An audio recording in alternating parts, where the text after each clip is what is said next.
Hello students, हम कर रहे थे American judicial system. Last session में हमने सुप्रीम कोर्ट की जुडिशन की रिगार्डिंग किया, उसकी पावर्स की, एंड आज हम इस सेशन में करेंगे role and weaknesses of the supreme court. जो अमेरिका की सुप्रीम कोर्ट है, इसका क्या रोल है, क्योंकि अमेरिका में सेपरेशन ऑफ पावर्स है, जिस वजह से जुडिशियस पावर है वो सुप्रीम कोर्ट को दी गई है। एंड इस वजह से सुप्रीम कोर्ट क्या बन जाती है, जुडिशियल पावर में, जुडिशियल अथॉरिटी में इसमें सबसे सुप्रीम होती है।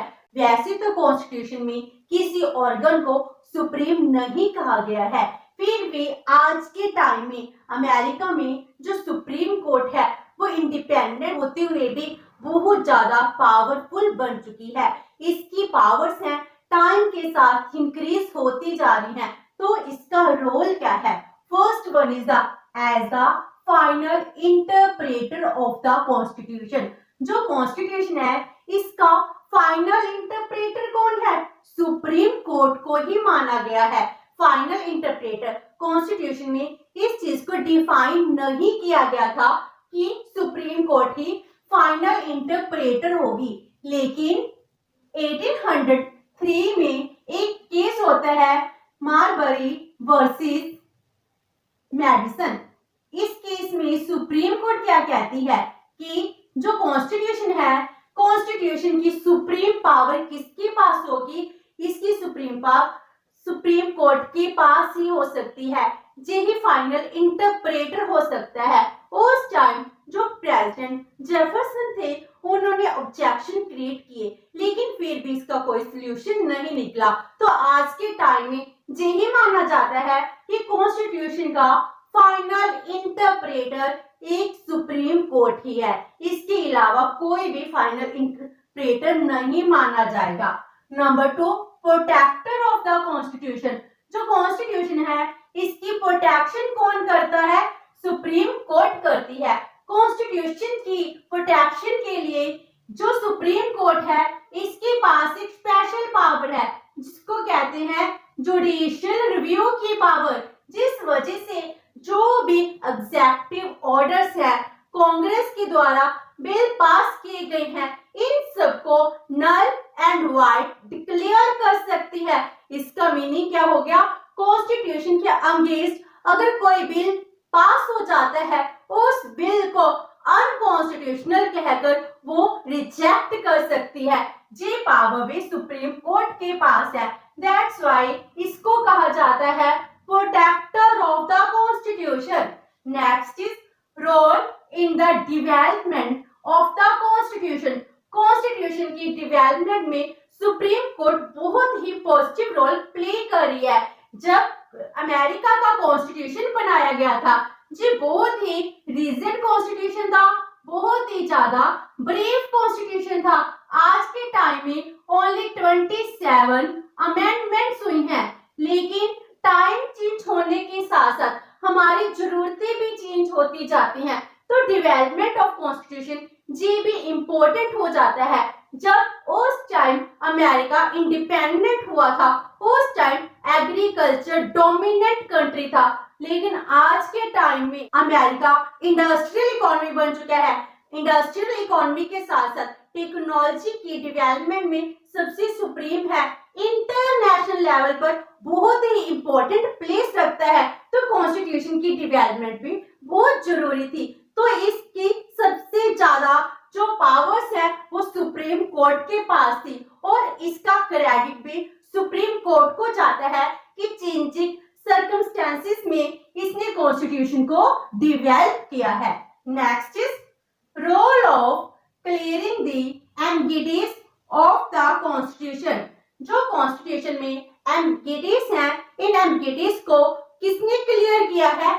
इसको सुप्रीम कोर्ट ने ही क्लियर किया है। कैसे? जैसे सुप्रीम कोर्ट है, सुप्रीम कोर्ट हमेशा ही क्या कर रहा है? प्रेसिडेंट के फेवर में अपने डिसीजन देता आ रहा है, जिससे फेडरलिज्म है वो स्ट्रॉन्ग होता जा रहा है। एंड जैसे कॉन्स्टिट्यूशन बहुत ब्रीफ है, रिजिड है, इसमें सेनेट को कहा गया कि प्रेसिडेंट के साथ आप पावर्स को एक्सरसाइज कर सकते हैं। उसमें नीचे तो डिफाइन कर दिया कि जब ये अपॉइंटमेंट होगी हाई ऑफिशियल्स की, सुप्रीम कोर्ट के जजेस के, उस टाइम सेनेट की अप्रूवल की जरूरत है। अगर उनको रिमूव करना हो तो इसके रिगार्डिंग सुप्रीम कोर्ट ने क्या डिसीजन दिया, इसका कहा कि ये पावर सिर्फ प्रेसिडेंट की है, प्रेसिडेंट ही क्या करेगा, रिमूव करेगा, क्योंकि रिमूवल के रिगार्डिंग कॉन्स्टिट्यूशन में कुछ भी डिफाइन नहीं किया गया था। इस तरह जितनी भी इनक्लैरिटीज होती हैं उनको कंप्लीट क्लियर कौन करता है, सुप्रीम कोर्ट ही तो करता है।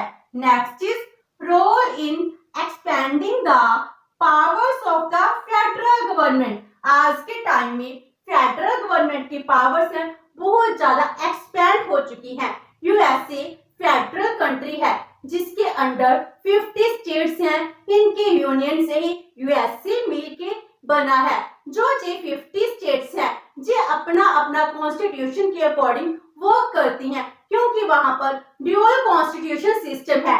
एंड जो फेडरल है, जो सेंटर है, आज के टाइम में सेंटर के पास बहुत सारी पावर्स आ चुकी हैं, लेकिन जब कॉन्स्टिट्यूशन बनाया गया था उस टाइम यूनियन सेंटर के पास बहुत कम पावर थी। तो टाइम से जो सुप्रीम कोर्ट है, सुप्रीम कोर्ट सेंट्रलाइज फेडरलिज्म में फेथ रख रहा है।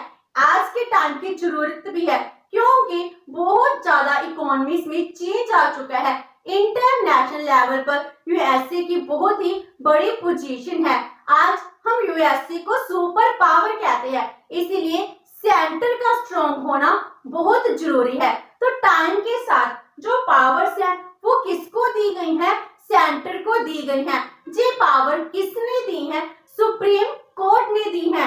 तो जो आज के टाइम में फेडरलिज्म बनता जा रहा है, इसको एक्सपेंड करने का क्रेडिट भी सुप्रीम कोर्ट के पास ही जाता है। Next is role in law making. Law making process में भी जो सुप्रीम कोर्ट है इसका बहुत ही इंपॉर्टेंट हाथ है।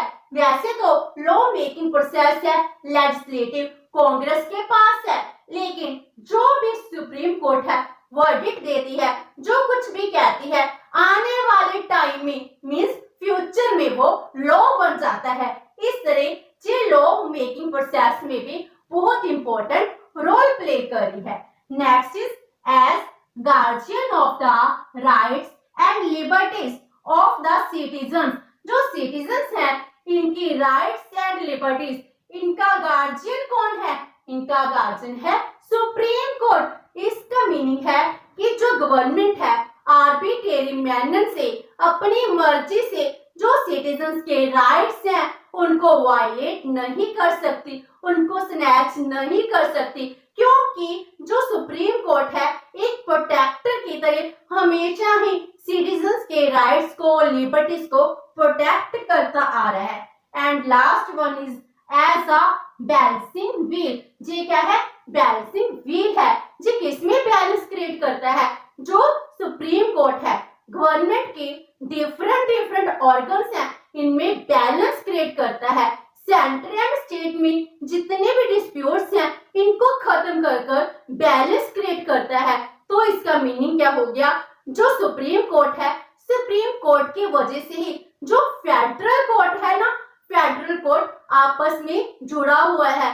फेडरलिज्म सक्सेसफुली वर्क कर रहा है, किस वजह से कर रहा है, सुप्रीम कोर्ट की वजह से ही कर रहा है। तो इसका बहुत ही इंपॉर्टेंट रोल है।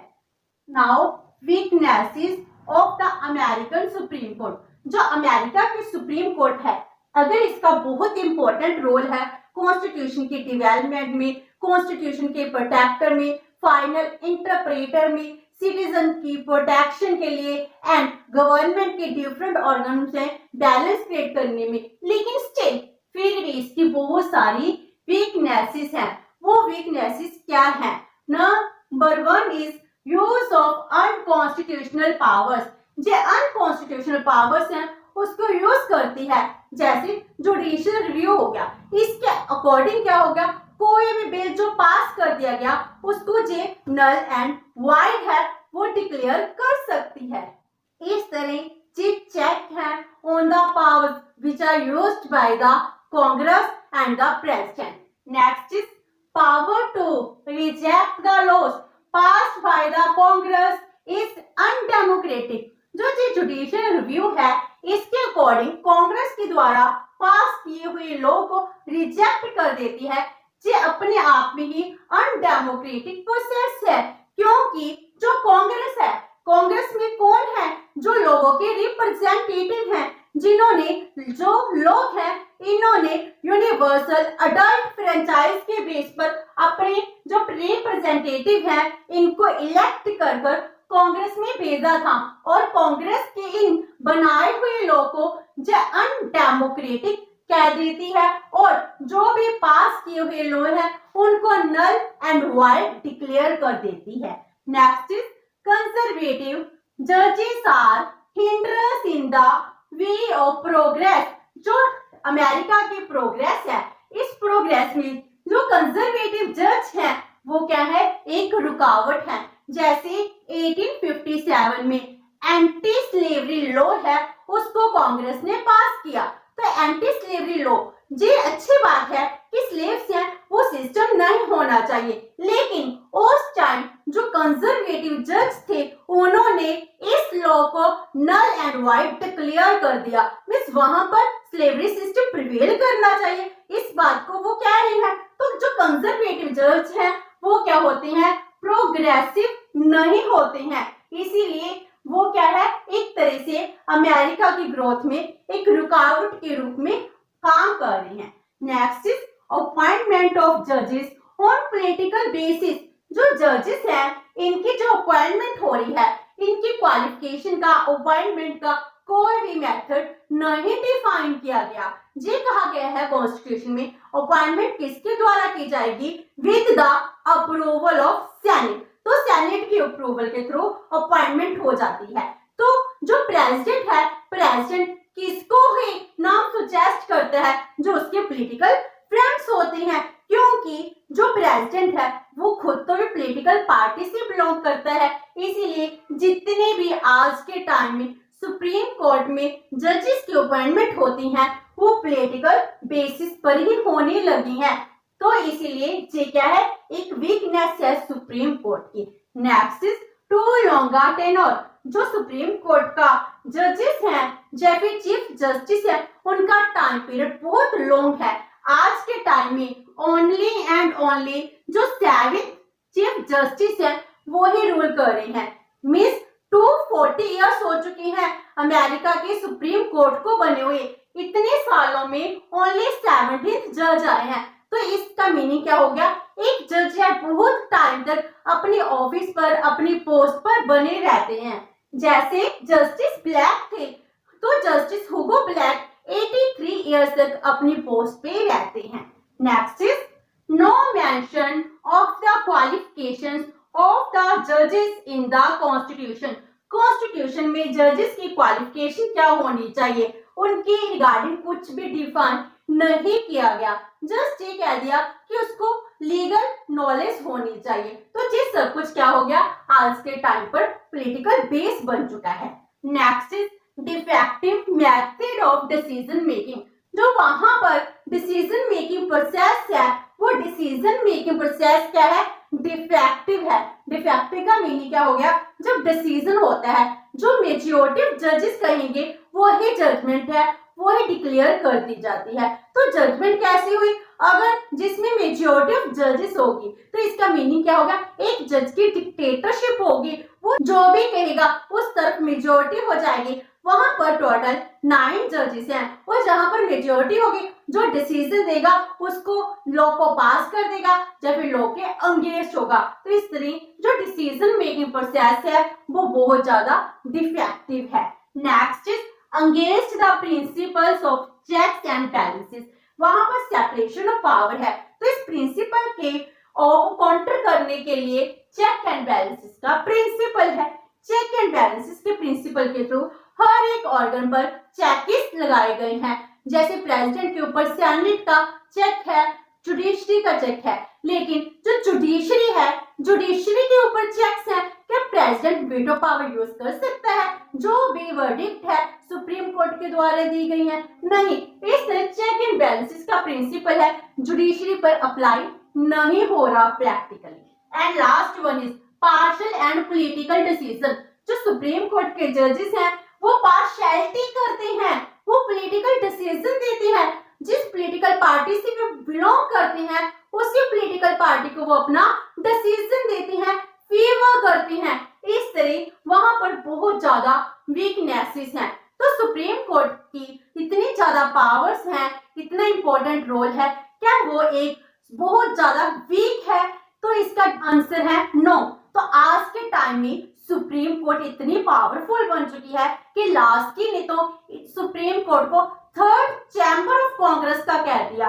तो आज के टाइम में जो सुप्रीम कोर्ट है इसके पास जुडिशियल रिव्यू की पावर है, जिस वजह से ये बहुत ज्यादा कंट्रोल करती है, कॉन्स्टिट्यूशन के अकॉर्डिंग ही काम करती है। जो हम अपने नेक्स्ट सेशन में करेंगे जुडिशियल रिव्यू क्या होता है। हमने भी जुडिशियल रिव्यू का कॉन्सेप्ट अमेरिका से ही डिराइव किया है।